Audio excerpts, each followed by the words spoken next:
everyone, especially to you, Sir Renz. I am Christian F. Mendoza and my topic is Common Contemporary Dance Terminology. First, we have alignment. Alignment is this refers to how your limbs, torso, and head are placed in relation to each other. Alignment is kanina siya plastado sa imong lawas, arrangement, sa imong mga buko kung asa ba ipang point din na arrangement din. Arrangement is alignment is makuani mo ang tamang alignment is mas ma-enhance or mas move gayon nimo ang imong lawas, then kung tama sa mga alignment is mas ma-prevent po nimo ang mga injuries or mga accident. Second is dynamic. Dynamic, this is how a dancer utilizes aspect of motion like flow, space, time, texture, and way to create movement. Dynamic is ganin siya kaning flow sa imong lawas, pag-timing nimo sa space, sa spacing, sa time, pag-time nimo din para dynamics is gani po siya ganing importante na siya para mas ma-create yun nimo ang imong movement. Then third is breath is the strictest since breathing relates to your use of oxygen while dancing. Breath, kasabot naman tani breath is important yun din sa atong pagsayo is dapat dili ta mo habol sa atong ginhawa kay for dili ta makuyapan sa atong pagsayaw, dili ta kayo mahago. Fourth is canon. Canon dance frequently uses the same vocabulary as music, which is also true canon. Canon is a dance technique where dancers to take turns performing the same movement which is then copied by the other dancers. Mo siya ang canon. Fifth is choreography. The dance steps and movements are mapped out in the manner.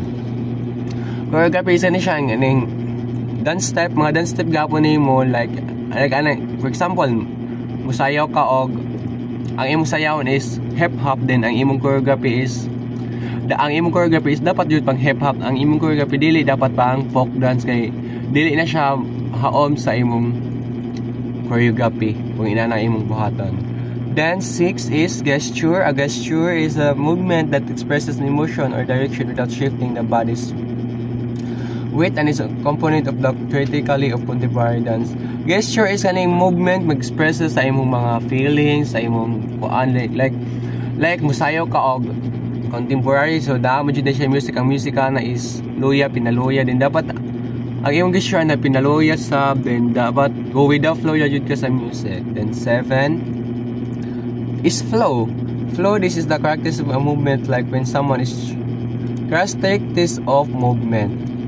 Flow is sabotable na siya kayo. Flow is ganang flow sa imong pagsayaw, flow sa imong pagdagandagan, sa imong flow sa imong lawas. Mao na siya ibig sabihin ng flow.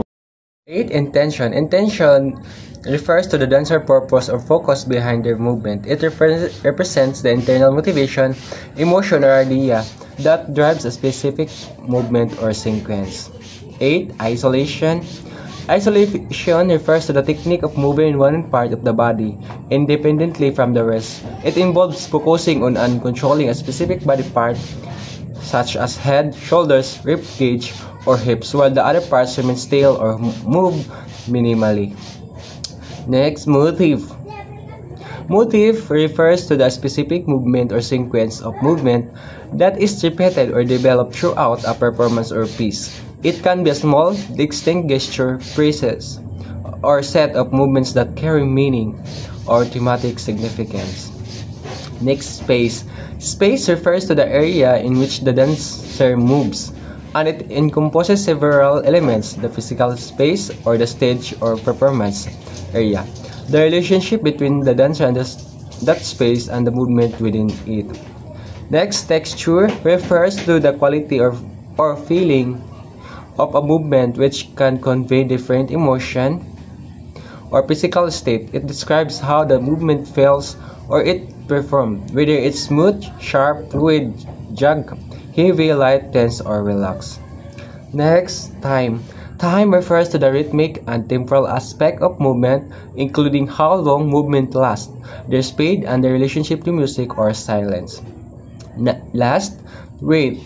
Weight refers to the perceived heaviness or lightness of a movement, often reflecting the dancer's relationship to gravity and the floor. It's an essential element that influences how a movement feels and it executed. That's all. Thank